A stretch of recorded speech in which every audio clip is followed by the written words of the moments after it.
बिहार सरकार स्वास्थ्य विभाग के मंत्री मंगल पांडे दरभंगा पहुंचे। जिला अंतर्गत 9 करोड़ 37 लाख की लागत से क्षेत्रीय औषधि भंडार गृह का भूमि पूजन किया गया। शिलान्यास का कार्यक्रम भी रखा गया था। वहीं कार्यक्रम का उद्घाटन किया स्वास्थ्य मंत्री के द्वारा दीप प्रज्वलित कर सोमवार को। यह उद्घाटन कार्यक्रम Zakir Hussain teachers training college के पूर्व स्थित बेता दुर्गा मंदिर के पास स्थित यह शिलान्यास का आयोजन किया गया। इस अवसर पर राज्यसभा सांसद डॉक्टर धर्मशिला गुप्ता, नगर विधायक संजय सरावगी, विधायक अजय चौधरी, विधायक मिश्री लाल यादव, विधायक मुरारी मोहन झा, डीएमसी के अधीक्षक डॉक्टर अलका झा के साथ अन्य चिकित्सकों के साथ साथ सैकड़ों की संख्या में उपस्थिति बनी रही।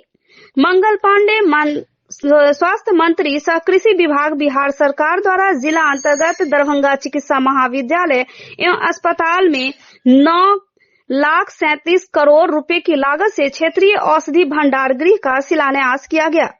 राज्य में दवाओं की उपलब्धता सुनिश्चित करने हेतु दरभंगा जिला महाविद्यालय में क्षेत्रीय औषधि भंडार गृह की स्थापना का निर्णय लिया गया। इस व्यवस्था से दरभंगा जिला के नजदीकी सभी जिलों की दवाओं की कमी समाप्त होगी। साथ ही भंडार गृह चालू हो जाने से दवा सप्लाई की व्यवस्था सुगम होगा।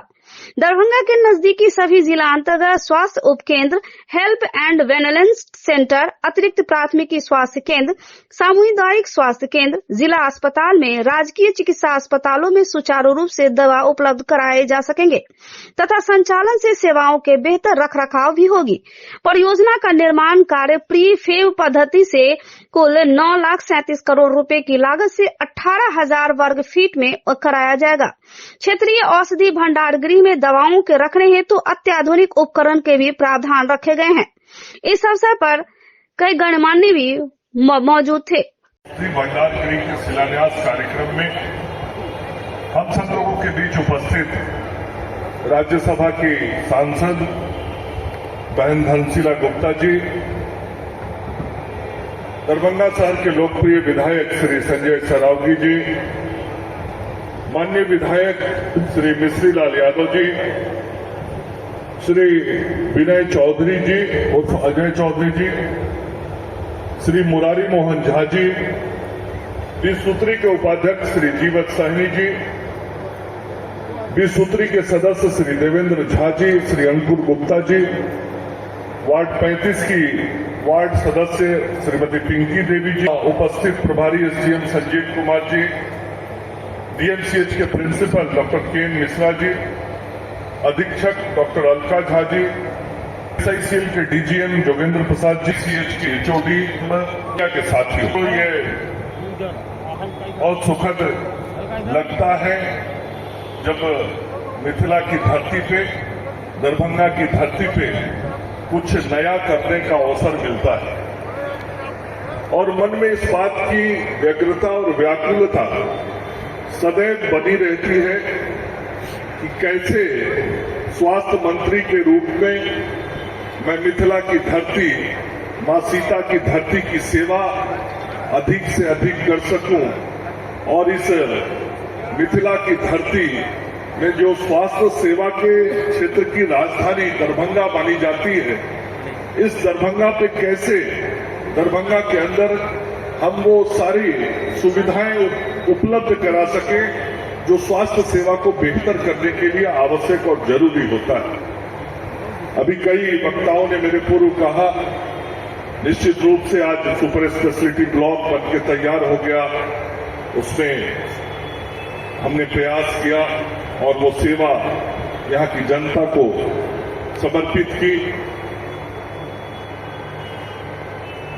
पहले कार्यकाल में जब आया था तो सर्जिकल ब्लॉक का बड़ा बुरा हाल देखा था मैंने और उसी वक्त निर्णय किया था नया सर्जिकल ब्लॉक बनेगा। उस सर्जिकल ब्लॉक को बनाया गया, आज सर्जिकल ब्लॉक चालू हो गया है। उसी के साथ फिर जब दोबारा स्वास्थ्य सेवा के क्षेत्र में काम करने का अवसर मिला तो एक चुनौती थी कि दरभंगा के अंदर कैसे जल्द से जल्द एम्स के निर्माण का काम शुरू किया जाए। आदरणीय प्रधानमंत्री जी और माननीय मुख्यमंत्री जी की उपस्थिति में उसका भूमि पूजन करके उस काम को भी प्रारंभ करवाया। और मुझे जैसे ही जानकारी, काम तो कर रहा था, लेकिन जैसे ही जानकारी मुझे मिली, क्योंकि राज्य के कई जगहों पे नया औषधि भंडारगृह बनाने का काम हो रहा है और स्वास्थ्य सेवा के क्षेत्र में दवाओं के वितरण का एक बहुत विशेष महत्व है। ये जो दवाइयां गांव के अस्पतालों तक जाती हैं, उसका एक सिस्टम है और उस सिस्टम में उसका जो पूरा चेन है, उस चेन में रीजनल वेयर हाउस का बड़ा महत्व होता है। नहीं तो आज जितने वेयर हाउस हैं, हमने जितनी दवाइयों को बढ़ा दिया है, आज उन वेयर हाउसेस पे लोड काफी बढ़ गए। इसलिए हमने ये निर्णय किया है कि राज्य के हम और 8 केंद्रों पे ऐसे रीजनल वेयर हाउसेस बनाएंगे और उन 8 केंद्रों पे रीजनल वेयर हाउसेस बनाने के लिए निविदाएं आमंत्रित की गई हैं और निविदाओं का निष्पादन हो रहा है।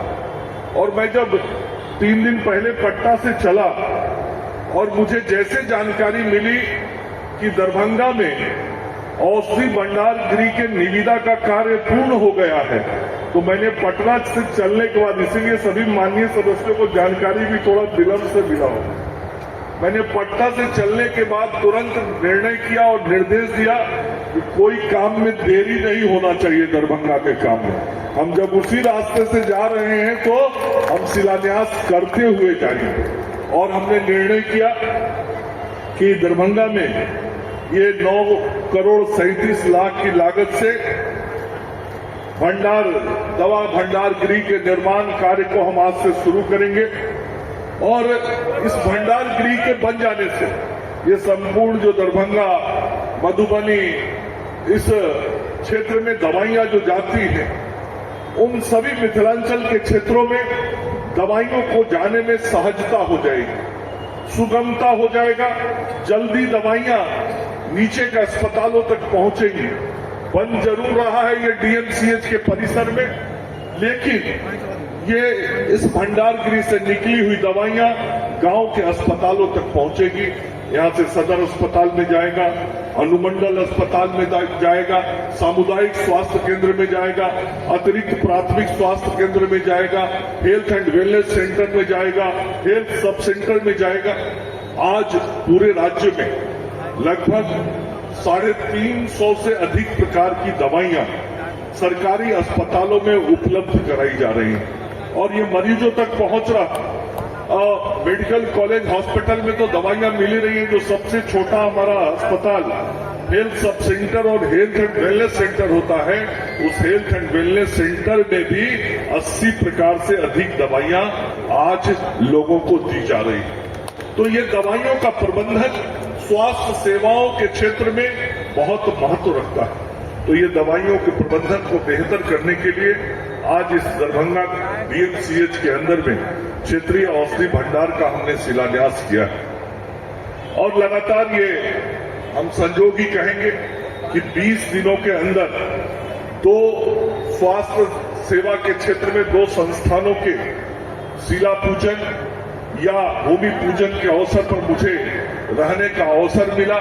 13 नवंबर जो बीता है, उस दिन आदरणीय प्रधानमंत्री जी और मुख्यमंत्री जी की उपस्थिति में मैं उस शोभन के मैदान पे था जहां एम्स का निर्माण होना है और आज यहां आप सब लोगों के बीच उपस्थित हुआ हूं जहां पे क्षेत्रीय औषधि भंडार बन के तैयार होने वाला है। तो ये व्यवस्थाएं लगातार बेहतर हो रही हैं और आदरणीय मुख्यमंत्री जी का ये भी सपना है और सोच है, निर्णय है और मुझे निर्देश है कि जिस बात की चर्चा हमारे विनय जी और संजय जी कर रहे थे, इस डीएमसीएच परिसर में भी जो हमारा चिकित्सकीय व्यवस्था है, जितना सैया है, इसके भी सर्विस का एक्सटेंशन करना है, इसके भी नंबर ऑफ बेड्स को बढ़ाने हैं। तो आगे आने वाले समय में मैं आज नहीं बता सकता निश्चित तिथि, लेकिन संजय जी और सभी माननीय विधायक और माननीय सांसद को बताना चाहूंगा, माननीय मुख्यमंत्री जी का निर्देश है कि डीएमसीएच के अंदर बेड्स की संख्या को बढ़ाना है और उस दिशा में विभाग को जो संचिका के अंदर काम करना है, विभाग काम कर रहा है, मैंने निर्देश दिया हुआ है। और मुझे लगता है कि दरभंगा के लोगों को वह भी खुशखबरी मिलेगी जब एक तरफ एम्स के बाद डीएमसीएच के परिसर के अंदर भी नए शैय्या के विस्तार की सूचना आपको प्राप्त होगी और नया डीएमसीएच का एक और स्वरूप आपको देखने को मिलेगा। तो ये सब हम काम लगातार अपने आदरणीय मुख्यमंत्री जी, आदरणीय प्रधानमंत्री जी के नेतृत्व में हम सब लोग कर रहे हैं। मकसद एक ही है, गरीबों की सेवा करना। मकसद एक ही है, जो लाचार लोग हैं, जो कमजोर लोग हैं, उन सभी लोगों तक बेहतर से बेहतर स्वास्थ्य सेवाओं और स्वास्थ्य प्रबंधनों को पहुंचाना। हम सब लोग उसके लिए काम कर रहे हैं। मैं आज यहाँ मीडिया के मित्रों के माध्यम से दरभंगा जिला के लोगों से एक विशेष आग्रह और अपील करना चाहता। ये जितनी व्यवस्थाओं का विस्तार हम कर रहे हैं, चाहे वो दवाइयां पहुंचाना हो या अस्पताल में इलाज कराना हो, वो हम इसलिए कर रहे हैं कि लोग ज्यादा से ज्यादा इसका लाभ लें। और ज्यादा से ज्यादा लाभ लेने के लिए मैं दरभंगा वासियों से आग्रह करूंगा कि आप ज्यादा से ज्यादा आयुष्मान कार्ड बनाने का काम कीजिए। पूरे राज्य में हमने एक विशेष अभियान चलाया है और ये अभियान 10 दिसंबर तक चलने वाला है। मैं बार बार लोगों से आग्रह कर रहा हूं, क्या रहा है कि परिवार का कोई 1-2 सदस्य आयुष्मान कार्ड बना ले रहा है और उसको ये लगता है कि अब हमारे परिवार का आयुष्मान कार्ड बन गया। ऐसा नहीं है। आयुष्मान का लाभ जिस व्यक्ति को मिलना है उसका व्यक्तिगत कार्ड बना होना चाहिए। मैं यदि किसी परिवार का सदस्य हूं और मेरे परिवार में राशन कार्ड है और मेरे परिवार के 2 लोगों ने बनवा लिया आयुष्मान कार्ड और मैंने अपना आयुष्मान कार्ड नहीं बनाया और मैं कल बीमार पड़ गया, तो मेरा इलाज मेरे भाई के आयुष्मान कार्ड पे नहीं होगा। मेरे इलाज के लिए मेरा आयुष्मान कार्ड बना होना जरूरी है। इसलिए जितना भी राशन कार्ड धारी परिवार है, मैं सभी राशन कार्ड धारी परिवार के सभी सदस्यों से निवेदन करना चाहता हूं कि आप अपना आयुष्मान कार्ड जरूर बना लीजिए। ये सभी सीएससी पे बन रहा है, हमारे सभी सरकारी अस्पतालों पे बन रहा है, हमारे जितने जन वितरण प्रणाली के दुकान हैं वहां पे सरकार के द्वारा विशेष अभियान चला के बनाया जा रहा है। जिलाधिकारी इसकी स्वयं मॉनिटरिंग कर रहे हैं। यह एक बहुत बड़ा प्रयास और अभियान चल रहा है। इस काम में सबको जुड़ना चाहिए। हालांकि आज तक बिहार में जितने परिवार को आयुष्मान कार्ड का लाभ मिलना है, 85% परिवार तक आयुष्मान कार्ड पहुंच गया है। 1,78,00,000 परिवार को इस आयुष्मान कार्ड का लाभ मिलना है, जिसमें से 1,52,00,000 परिवार तक वो पहुंच गया है, 85% पहुंच गया है। लेकिन उस परिवार के प्रत्येक सदस्य को यदि हम देखेंगे तो सभी सदस्यों ने नहीं बनाया है और केवल 45% सदस्य ही बनाए हैं। मतलब लगभग आधे सदस्य ऐसे हैं जिन लोगों ने अपना कार्ड नहीं बनवाया। उनको मालूम है कि मेरे परिवार में आयुष्मान कार्ड है, तो वो निश्चिंत हो गए हैं कि हमको लाभ मिल जाएगा। मैं फिर कह रहा हूं कि उनको लाभ तब मिलेगा जब वो अपना कार्ड बनवा लेंगे। इसलिए इस कार्यक्रम के माध्यम से मीडिया के मित्रों के माध्यम से सूचनाएं जल्दी गांवों तक पहुंच सकती हैं। मैं आप लोगों से विशेष तौर पर निवेदन करूंगा, प्रिंट मीडिया के लोगों से भी निवेदन करूंगा, इस बात को जरूर आग्रह करें कि आम जन इस आयुष्मान योजना से जुड़े और ज्यादा से ज्यादा कार्ड बनाने का काम करें ताकि हम उनको लाभ दे सकें। मैं यहाँ लोगों को बताना चाहता हूँ, यहाँ चिकित्सक, भविष्य के चिकित्सक बहुत बड़ी संख्या में बैठे हैं और जिला के स्वास्थ्य प्रबंधन के लोग भी। इस आयुष्मान योजना के तहत 1833 करोड़ रुपए का इलाज बिहार की जनता का कराया गया। यदि ये योजना आदरणीय प्रधानमंत्री जी और माननीय मुख्यमंत्री जी ने बिहार में नहीं शुरू किया होता, भारत की सरकार और बिहार की सरकार मिलकर इस योजना का लाभ गरीबों को देती।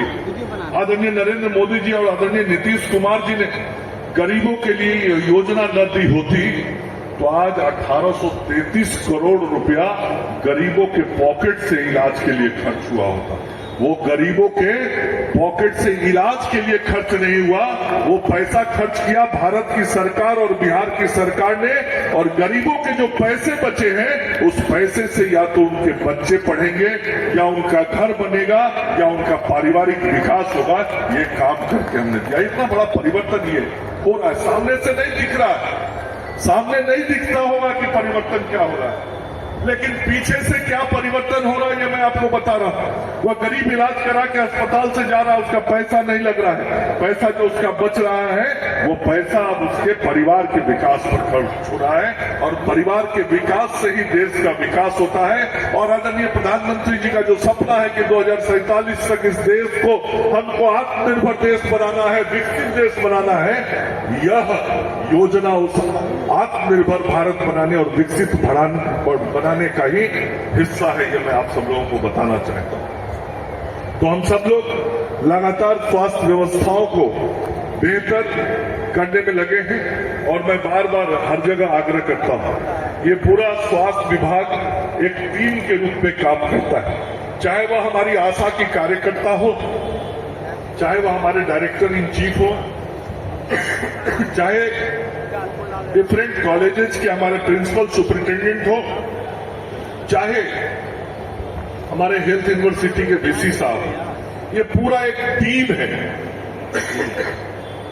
जो टीम कप्तान है, कैप्टन को अच्छा तभी लगता है जब सब खिलाड़ी बहुत अच्छे से खेल रहा होता है। तो मैं आग्रह करना चाहता हूं, जरूर अपने स्वास्थ्य व्यवस्था में लगे हुए सभी लोगों से, आपके जिम्मे इस टीम में जहां जो काम करने का अवसर दिया गया है, मतलब खेल में जहां खेलने का अवसर दिया गया है, आपको जो जिम्मेवारी दी गई, आप सब लोग इस टीम भावना को ध्यान में रख के अपने दिए गए दायित्व और दायित्वों का निर्वहन बेहतर तरीके से करें, ताकि टीम अच्छा परफॉर्म कर सके। खिलाड़ी टीम में यदि थोड़ा कमजोर पड़ जाता है तो पूरा टीम गड़बड़ा जाता है। कोई 4-6 खिलाड़ी बहुत अच्छा मेहनत करे, 4-5 खिलाड़ी गड़बड़ परफॉर्म कर देता है तो टीम मुश्किल में पड़ जाता है। तो हमारा स्वास्थ्य विभाग का टीम जो है उस पर मुझे पूरा विश्वास और भरोसा है। आग्रह केवल इतना ही है कि हर खिलाड़ी पूरा जी जान लगा के अपनी जिम्मेवारियों का निर्वहन करें। तो हम जो प्रयास कर रहे हैं अपने मुख्यमंत्री जी और प्रधानमंत्री जी के नेतृत्व में, हम और बेहतर सेवा लोगों को दे पाएंगे। और जब हम लोगों को और बेहतर सेवा दे पाएंगे तो लोग हमें सम्मान के, हमें अपने प्यार के 2 शब्द बोलेंगे। और सम्मान और प्यार से बढ़ के इस दुनिया में कोई बड़ी पूंजी नहीं होती है। तो आपके काम करते हुए भगवान ने यह अवसर दिया है कि हम जनता का प्यार और सम्मान अर्जित कर सके। विभिन्न क्षेत्र है समाज में काम करने के लिए, लेकिन स्वास्थ्य सेवा का क्षेत्र ऐसा है जहां सम्मान बहुत ही विशेष आदर के साथ लोग देते हैं। तो हम सम्मान और आदर को प्राप्त करने के लिए भी अपनी जिम्मेवारियों का निर्वहन बेहतर तरीके से करेंगे। और हम सब लोग बिहार की जनता की सेवा, इस मिथिलांचल की जनता की सेवा करेंगे। आप सब लोगों का बहुत बहुत धन्यवाद। जय हिंद, जय भारत, नमस्कार। पांडे जी का जोरदार ताली से उनका अभिनंदन करते हैं, उनका स्वागत करते हैं कि जिस तरह से स्वास्थ्य मंत्री के रूप में उन्होंने इस मिथिला को स्वास्थ्य सुविधाएं प्रदान की हैं, जिस तरह से एम्स का शिलान्यास और भूमि अधिग्रहण में माननीय स्वास्थ्य मंत्री आदरणीय मंगल पांडे जी का सराहनीय योगदान रहा है। सुपर स्पेशलिटी में भी इनका योगदान रहा है। और आज इस औषधि भंडार गृह के शिलान्यास से जो दवाई की किल्लत होती थी, जो मरीजों को दवा उपलब्ध नहीं हो पाती थी समय समय पर, वो असुविधा खत्म हो जाएगी। आम जनमानस के लिए ये सुविधाएं निरंतर मिलती रहेंगी और हमारे जो मरीज होंगे, जो हमारे चिकित्सक होंगे, उनको स्वास्थ्य लाभ मिलेगा। हमारे मंच पे उपस्थित हैं प्रधानमंत्री श्री नरेंद्र मोदी जी और बिहार सरकार के हमारे मुख्यमंत्री श्री नीतीश कुमार जी का भी आभार व्यक्त करूंगी कि दरभंगा के इस चिकित्सा के क्षेत्र में जो निरंतर विकास हो रहा है उसके लिए आभार व्यक्त करना चाहती हूँ। और एक बार पुनः हमारे आदरणीय स्वास्थ्य मंत्री सह कृषि मंत्री आदरणीय श्री मंगल पांडे जी का हृदय से आभार व्यक्त करते हैं। उनका दरभंगा जिला पर सदैव से आशीर्वाद रहा है और जो काम थोड़ा बचा हुआ है वो भी इनके आशीर्वाद से पूरा हो जाएगा। बहुत बहुत धन्यवाद। ये इसके लिए मैं माननीय मंत्री जी के प्रति कृतज्ञता भी ज्ञापित करता हूं और आभार भी प्रकट करता हूं और एक बार सभी से आग्रह करता हूं कि जोरदार भूमि में हार्दिक अभिनंदन। हर कार्यक्रम के शिलान्यास करता आदरणीय बिहार सरकार के स्वास्थ्य एवं कृषि मंत्री हम लोग के नेता आदरणीय मंगल पांडे जी, मंत्री जी का हार्दिक अभिनंदन, हार्दिक स्वागत करता हूं। लगातार डीएमसीएच हो या पूरे इलाके में दवाइयां आपूर्ति के लिए पटना से बीएमआईसीएल से दवाइयां आती थी, लेकिन माननीय मंत्री जी ने इस समस्या की ओर ध्यान दिया। अब इस पूरे इलाके में यही दरभंगा में ही दवा का औषधि का भंडार गृह यही बनेगा और यहीं से अब इस पूरे मिथिला क्षेत्र में दवा की औषधि की आपूर्ति होगी। और इसकी चिंता माननीय मंगल पांडे जी ने की। इन्होंने खुद आकर इस 9 करोड़ 37 लाख की लागत से प्रीफैब यूनिट का क्षेत्रीय औषधि भंडार गृह का शिलान्यास और भूमि पूजन किया। इसके लिए मैं माननीय मंत्री जी के प्रति कृतज्ञता ज्ञापित करता हूं। दरभंगा एवं समस्त बिहार में कैसे चिकित्सीय सुविधा अच्छे ढंग से हो, कैसे चिकित्सीय कार्य अच्छे ढंग से हो, इसके लिए लगातार माननीय मंत्री जी ध्यान देते रहे। दरभंगा में सर्जिकल वार्ड आज बन के तैयार है। वह अगर किसी की देन है तो यह माननीय मंत्री जी की देन है। उन्होंने खुद भूमि पूजन किया, शिलान्यास किया और एक बड़ा सर्जिकल वार्ड बनकर तैयार है। सुपर स्पेशलिटी वार्ड आज बनकर तैयार हुआ। पिछले दिनों भारत सरकार के स्वास्थ्य मंत्री नड्डा जी आए, व्यक्तिगत इंटरेस्ट लेके माननीय मंत्री जी ने इस काम को कराया। अभी एम्स का शिलान्यास हुआ, माननीय प्रधानमंत्री जी खुद दरभंगा आए। माननीय स्वास्थ्य मंत्री बिहार ने व्यक्तिगत इंटरेस्ट लेकर माननीय प्रधानमंत्री से आग्रह किया कि आप दरभंगा आकर स्वयं एम्स का भूमि पूजन और शिलान्यास करें और माननीय प्रधानमंत्री जी खुद दरभंगा आए। कहने का तात्पर्य यह है कि दरभंगा में कैसे चिकित्सा व्यवस्था सुचारू रूप से चले, कैसे डीएमसीएच की सभी समस्याओं का निदान होकर करके डीएमसीएच में अच्छे तरह से चिकित्सीय सुविधा बहाल हो और दरभंगा में गौशाला की जमीन पर 200 बेड का सदर अस्पताल आज बन के तैयार है। तो अगर किसी की देन है तो माननीय मंगल पांडे जी की देन है। अब उस सदर अस्पताल में कैंसर का स्पेशलिटी जो टाटा मेमोरियल में चिकित्सक द्वारा जो कैंसर की फैसिलिटी दी जाती है वो अब उस अस्पताल में और दरभंगा में वहाँ कैंसर की सुविधा मिलेगी। यह माननीय मंत्री जी के प्रयास का फल है। मैं ज्यादा वक्त नहीं लेते हुए कल एक दो मंत्री जी सर्जिकल वार्ड बन के तैयार है। मुझे लगता है आपका कुछ ध्यान उस और आने की जाने की जरूरत है और सुपर स्पेशलिटी वार्ड में भी जो बढ़कर 7 तरह की विशिष्ट सुपर स्पेशलिटी सेवाएं वहां देनी है विभाग को, वहां भी कुछ हमको लगता है आपका ध्यान कुछ और आना चाहिए और होना चाहिए। बस ज्यादा वक्त नहीं लेते हुए माननीय मंत्री जी बड़ा व्यवस्था और सुविधाओं का ध्यान रखते हैं। इसके लिए मैं माननीय मंत्री जी का फिर से आभार और स्वास्थ्य मंत्री मंगल पांडे जी को बधाई देना चाहता हूं, स्वागत करना चाहता हूं।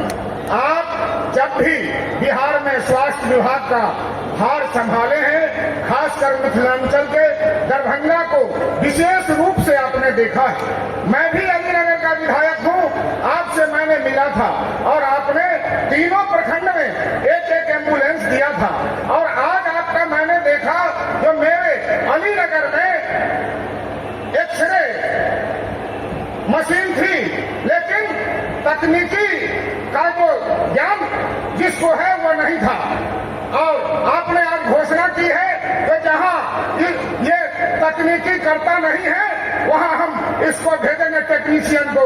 इसके लिए भी आपको मैं बधाई देना चाहता हूं। मैं ज्यादा समय नहीं लेना चाहता। बिहार सरकार और भारत सरकार स्वास्थ्य विभाग में और सभी क्षेत्रों में चौमुखी विकास कर रहा है। जीवन का जो मूल लक्ष्य है वो स्वास्थ्य, शिक्षा और उसमें स्वास्थ्य सबसे जरूरी है। तो आप इधर पूरा ध्यान दे रहे हैं। मैं इन्हीं शब्दों के साथ अपनी बात को समाप्त करता हूं। जय हिंद, जय भारत। स्वास्थ्य मंत्री एवं कृषि मंत्री भाई मंगल पांडे जी उपस्थित हैं। यहाँ सम्मानित समीगणों का के भवन भूमि पर अभिनंदन करता हूं। खुशी की बात है कि लगातार मेडिकल के सेक्टर में जब से माननीय मंगल पांडे जी के नेतृत्व में एम्स का भी निर्माण, एम्स का भी योगदान जो वहां हो रहा है उसमें उनका बहुत अहम योगदान है। और लगातार यहाँ जो सुपर स्पेशलिटी हॉस्पिटल बना है उसमें भी उनका काफी अहम योगदान है। और आज यह तमाम दरभंगा जिला के इर्द गिर्द के पूरे प्रमंडल में जितने भी पीएचसी हॉस्पिटल हो चाहे और किसी भी सिविल सर्जन कार्यालय से जुड़े जितने भी अस्पताल हैं तमाम जगहों पर यह दवा सुविधा से पहुंच सके, इसके लिए ये बहुत बड़ी इनका जो सोच है इसका हम हार्दिक स्वागत। तो निश्चित रूप से दरभंगा लगातार मेडिकल के सेक्टर में जो उन्नति और प्रगति कर रहा है उसमें आदरणीय मंगल पांडे जी का योगदान ये मिथिलावासी कभी नहीं भूलेगा। इन्हीं सब 37 करोड़ रुपया के शिलान्यास के अवसर पर हम तो उपस्थित थे। स्वास्थ्य मंत्री मंगल पांडे जी के लगातार हमरा याद है कि दरभंगा मेडिकल कॉलेज के अस्तित्व पर खतरा आबऽ लगल छलै।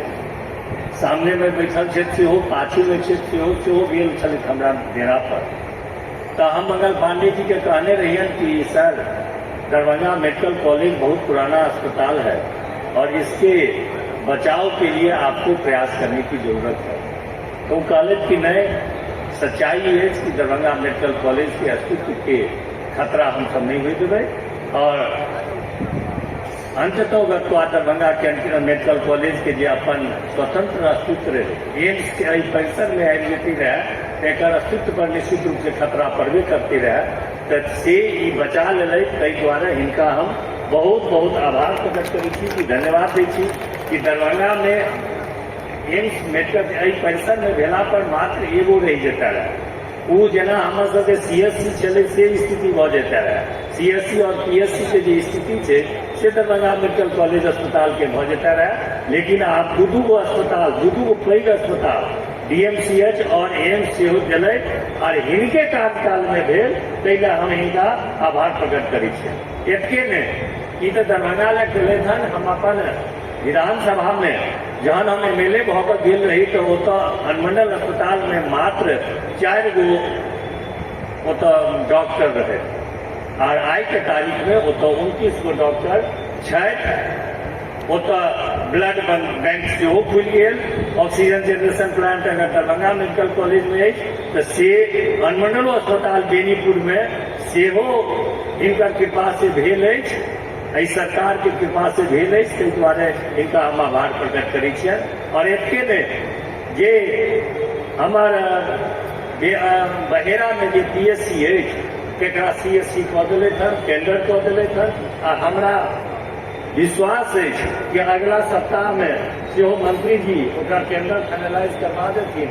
आ आग्रह करै छियनि कि ओहि शिलान्यास समारोह में से अहाँ जे समय अहाँ बहुत बिजी रहै छी लेकिन ओहि बिजी के रहला के बादो अहाँके हम अहाँके खुलेआम कहै छी कि अहाँ हमर नेता छी, हमर नेता अहाँ छी। ओहि हैसियत से अहाँ बहेरा में सेहो ओहि शिलान्यास समारोह में उपस्थित हेबै से हमरा अहाँ से आग्रह अछि।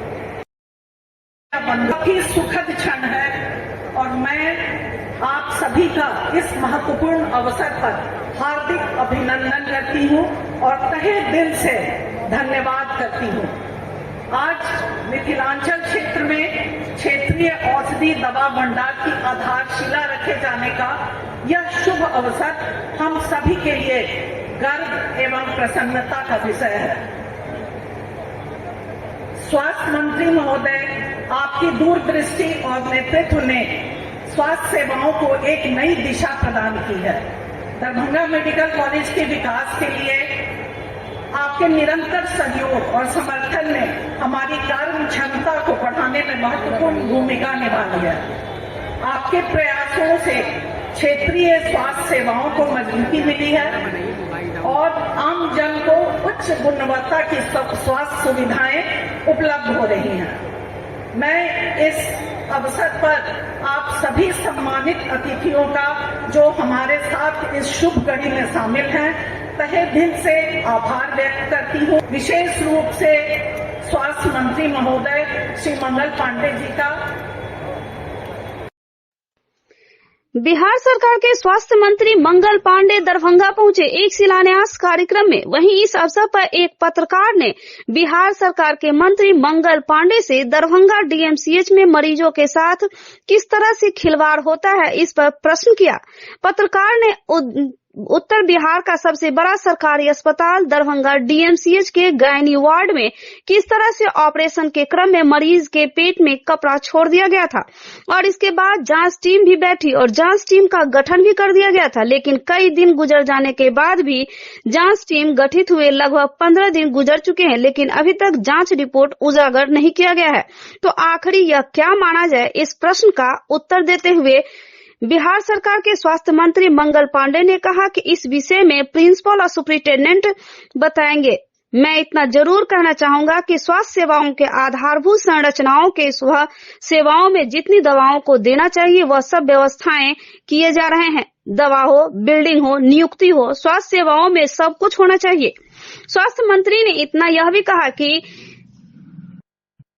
इसकी रखरखाव और इसकी सारी जवाबदेही स्वास्थ्य डीएमसीएच के प्रिंसिपल और सुपरिटेंडेंट की है। सर की अस्पताल यहाँ जो डीएमसीएच है काफी बड़ा है और यहाँ जो मरीज आते हैं ये सरकार की मंशा भी होती है, लेकिन इसी अस्पताल में सर मरीजों के साथ खिलवाड़ भी होता है। एक गैनिक वार्ड में जो है अंजिला कुमारी है, उसके पेट में टेस्टा छोड़ दिया गया। जांच टीम बैठी, 15 दिन बीत गया, अब तक जांच रिपोर्ट भी नहीं उजागर किया गया। तो क्या ये माना जाए? ये तो इस विषय में हमारे प्रिंसिपल और सुपरिटेंडेंट जो हमारे हैं वो बताएंगी, लेकिन मैं इतना जरूर कहना चाहता हूँ और आप लोग भी देख रहे होंगे कि स्वास्थ्य सेवाओं के आधारभूत संरचनाओं को, स्वास्थ्य सेवाओं में मानव बल को, स्वास्थ्य सेवाओं में दवाओं को जितनी उपलब्धता मिलनी चाहिए, देनी चाहिए, वो व्यवस्थाएं हम सब लोग दे रहे हैं। दवा हो, उपकरण हो, बिल्डिंग हो, नियुक्ति हो, ये सारा काम विभाग के द्वारा लगातार किया जा रहा है। और मैंने अपने संबोधन में भी अपने सभी लोगों से आग्रह किया है कि हम सब लोग एक टीम है और टीम के रूप में हम सब लोगों को जिसको जहां जो जिम्मेवारी है हम सब लोग खूब मेहनत से काम करें, ताकि आदरणीय प्रधानमंत्री नरेंद्र मोदी जी और माननीय मुख्यमंत्री नीतीश कुमार जी की जो इच्छा है गरीबों को बेहतर स्वास्थ्य सेवा देने की, हम उसको बढ़िया ढंग से कर सकें। सर, सीनियर डॉक्टर लगातार रिटायर हो रहे हैं, ऐसी स्थिति में है और अभी बिहार के अंदर विभिन्न जगहों से दवाइयों की आपूर्ति की जाती है। जहाँ पे रीजनल हमारे वेयर हाउसेज बने हुए हैं, हमने ये महसूस किया कि अब जब अस्पतालों में दवाइयों की उपलब्धता बढ़ी है और दवाइयों की संख्या बहुत बढ़ गई है और शीघ्र दवाइयों की आपूर्ति अस्पतालों तक किया जाए, तो बिहार के और भी विभिन्न क्षेत्रों में रीजनल वेयर हाउसेज खोले जाएं। और इसी क्रम में दरभंगा में भी रीजनल वेयर हाउस में जहां से दवाइयां आपूर्ति की जाएंगी अगल बगल के जिलों को, इसके लिए यहाँ पे निर्माण का निर्णय लिया गया और 9 करोड़ 37 लाख रुपए की लागत से यहाँ पे क्षेत्रीय स्तर पे दवा भंडार गृह बन रहा है, जिसका शिलान्यास आज हमने किया है। यहाँ से कहाँ से सप्लाई होगा? ये जो मिथिलांचल के हमारे जिले हैं, अगल बगल के जिले, उन जिलों में यहाँ से दवाइयों की आपूर्ति होगी और लाभ ये होगा कि तुरंत यहाँ से दवा कुछ घंटों में ही सभी अस्पतालों तक पहुँच जाएंगी और यहाँ से जो दवाइयाँ निकलती हैं वो हमारे मेडिकल कॉलेज हॉस्पिटल से लेके हमारे हेल्थ एंड वेलनेस सेंटर जो सबसे छोटा इकाई, सभी जगहों पे दवाइयों की आपूर्ति हमारे रीजनल वेयर हाउसेस के माध्यम से ही होती है। और ये सेवा अब और बेहतर हो जाएगी। सर नगर थाना कांड संख्या 247 आर्म्स एक्ट वादी श्याम कुमार मेहता नगर थाना के लिखित आवेदन के आधार पर अंकित किया गया। नगर थाना कांड संख्या 228 जो हीरा सहनी के हत्या से संबंधित है, इसकी प्राथमिकी अभियुक्त मोहम्मद आरजू पिता मोहम्मद सैयद मोहल्ला सेनापत थाना नगर को जो इस कांड में घटना के बाद से फरार थे के संबंध में गुप्त सूचना प्राप्त हुई थी कि वह अपने पिता के घर जो सेनापत मोहल्ले में अवस्थित है अपने कुछ साथियों के साथ आया हुआ है। इस सूचना के संबंध में वरीय पदाधिकारी को अवगत कराते हुए आदेशानुसार सशस्त्र बल के साथ छापेमारी की गई।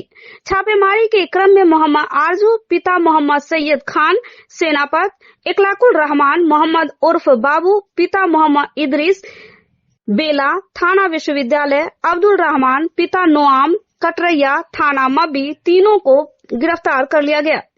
तलाशी के क्रम में मोहम्मद आरजू के पास से एक देसी निर्मित पिस्टल एवं उसके मैगजीन में जिंदा गोली एवं एक मोबाइल, इकलाकुल रहमान उर्फ बाबू पिता मोहम्मद इदरीस बेला थाना विश्वविद्यालय एक देसी कट्टा एवं एक जिंदा कारतूस एवं एक मोबाइल, अब्दुल रहमान के पास से 3 जिंदा कारतूस, एक चाकू, एक मोबाइल बरामद किया गया।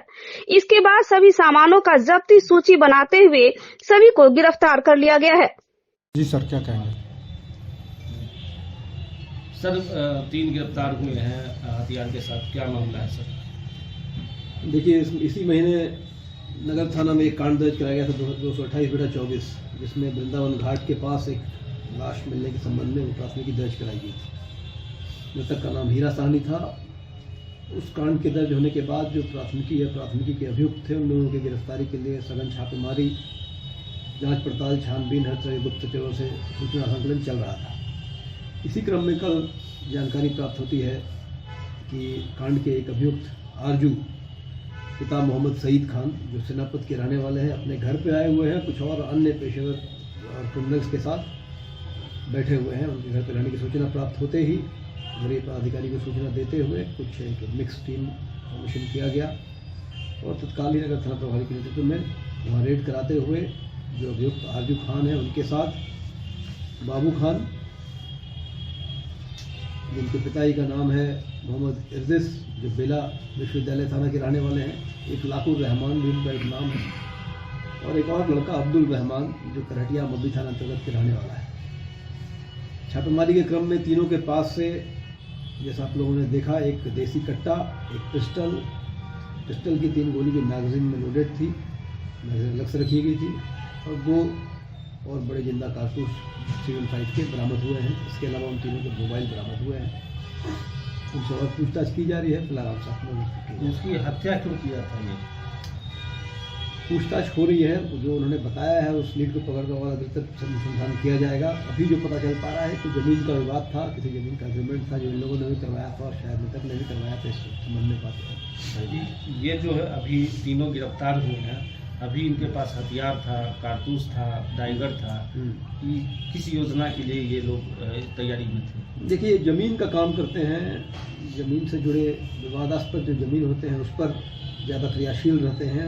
उसी के संबंध में ये आपराधिक गतिविधि को भी अंजाम देते हैं। इनमें से एक जो आरोपी है, जो आरजू खान, पहले भी सिमरी थाना अंतर्गत एक मर्डर केस, पंजाब के मर्डर केस में आरोपित है, फिलहाल बेल पर है, और जमीन का काम ये उस समय भी क्या करता था, तो उससे और पूछताछ की जा रही है। ये लोग यानी हमेशा हथियार लेकर के ही रहते हैं? तो हाँ, देखिए, बीच टाउन क्षेत्र में हथियार के साथ घर में थे। ये दुस्साहसी वारदात मानी जाए और पुलिस की तत्परता से इन्हें तत्काल ही सूचना मिलते ही घेर पर घेराबंदी करके गिरफ्तार कर लिया गया आर्म्स के साथ। इसका आपराधिक इतिहास क्या है तीनों का? आरजू खान का तो बताया गया कि एक मर्डर केस है, इसके अलावा भी कुछ और मारपीट घटनाएं हैं। बाकी दोनों के आपराधिक इतिहास निकाले जा रहे हैं। एक जो बाबू खान है उसके बारे में सूचना आ रही है कि वो आर्म्स की खरीद बिक्री का काम भी क्या करता है, उस पर जांच पड़ताल की जाएगी। ये सर अभी हथियार जो मिले कहाँ के हथियार है, कैसी हथियार है? एक देसी कट्टा है, दूसरा भी लोकल एक पिस्टल है। मतलब दोनों कारगर हथियार हैं, चालू कंडीशन में है, जिंदा कारतूस भी साथ है, मैगजीन भी है, और एक अच्छा डैगर भी है जो बटन युक्त है, देखने में कलम की तरह लगता है, उसे खोसा जा सकता है।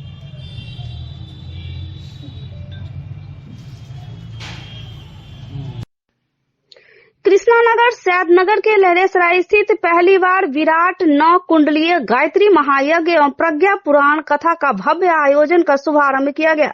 वहीं इस अवसर पर श्रद्धालुओं की उपस्थिति बनी रही। गायत्री महायज्ञ के शुभारंभ से पहले कुमारी कन्याओं का कलश शोभा यात्रा निकाला गया, जिसमें सैकड़ों की संख्या में कुमारी कन्याओं ने भाग लिया। मालूम रहे, गायत्री महायज्ञ का आयोजन 2 दिसंबर 2024 से लेकर 5 दिसंबर 2024 तक चलता रहेगा।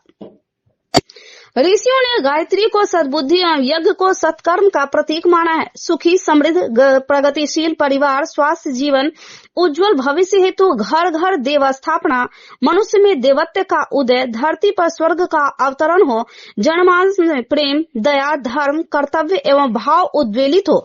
इस उद्देश्य हेतु सूक्ष्म सत्ता परम पूज्य गुरुदेव वेद मूर्ति तपोनिष्ठ पंडित श्री राम शर्मा आचार्य एवं परम वंदनीय माताजी के सूक्ष्म संरचना में विराट गायत्री महायज्ञ का भव्य आयोजन किया जा रहा है। गायत्री महायज्ञ का आयोजन चल रहा है, यहाँ किस ओर से चल रहा है, कब से कब तक चलेगा?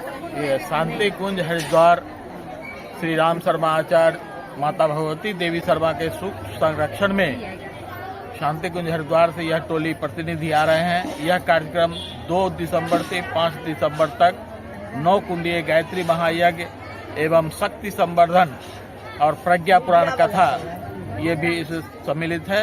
ये सभी 5 तारीख तक 5 को पूर्णाहुति होगी।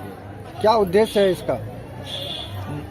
धरती पर देवत्व का उदय, धरती मानव में देवत्व का उदय, धरती पर स्वर्ग का अवतरण। आज जो समाज में इतनी विकृतियां फैली हुई है, परिवार में जो आपस में सामंजस्य नहीं है, इसका मुख्य उद्देश्य है कि मानव में चिंतन जो मनुष्य का चिंतन जो है बिगड़ गया है खान पान की तरह से कारण, जिसको व्यवहार, चिंतन और चरित्र को किस तरह लाना है वह चीज यहाँ सिखाया जाता है इस गायत्री परिवार में। ये किस स्थल पे चल रहा है जी? अभंडा कृष्णानगर सैदनगर में यह कार्यक्रम संपन्न होने जा रहा है। भारी श्रद्धालुओं की भीड़ देखने को मिल रही है। यहाँ पे कहाँ से लोग पहुँच रहे हैं? यहाँ दरभंगा शहरी, ग्रामीण और बहुत लोग विभिन्न प्रखंडों से, समस्तीपुर से भी लोग आए हैं, मधुबनी से भी लोग आ रहे हैं, सीतामढ़ी साइड से भी लोग आएंगे। आज पहला दिन है, कलश शोभा यात्रा भी निकाला गया है। जी जी। कितने संख्या में कुमारी कन्याओं ने? 151 कलश जो है सो यहाँ से निकाली गई और कुमारी कन्या इसमें भाग ली हैं। और संध्या में जो कार्यक्रम होगा उसमें बढ़ने की हम लोग को पूरी आशा है। यज्ञ का आयोजन कब किया गया है? आज ही 24 तारीख को भूमि पूजन हुआ था इस स्थल का। जी जी। यहाँ 24 तारीख से प्रतिदिन जो है यहाँ अखंड जप चला है, अखंड दीप के सामने, और प्रतिदिन हवन होता रहा है यहाँ। ये आज से विधिवत यज्ञ संपन्न। किनके आयोजन किया गया? आयोजिका है आयोजिका यही है प्रदीप पूर्वे जी के श्रद्धांजलि समारोह कहिए या जो भी उनके अति में जो है सो इनके जो और मनीष पूर्वे परिवार हो रहा है। ये जो गायत्री महायज्ञ जो समय रखा गया, इसके लिए कितने बजे से कितने बजे तक का? गायत्री महायज्ञ का समय हम लोग 8 बजे से रखे हैं, सुबह प्रातः 8 बजे से 12 बजे तक।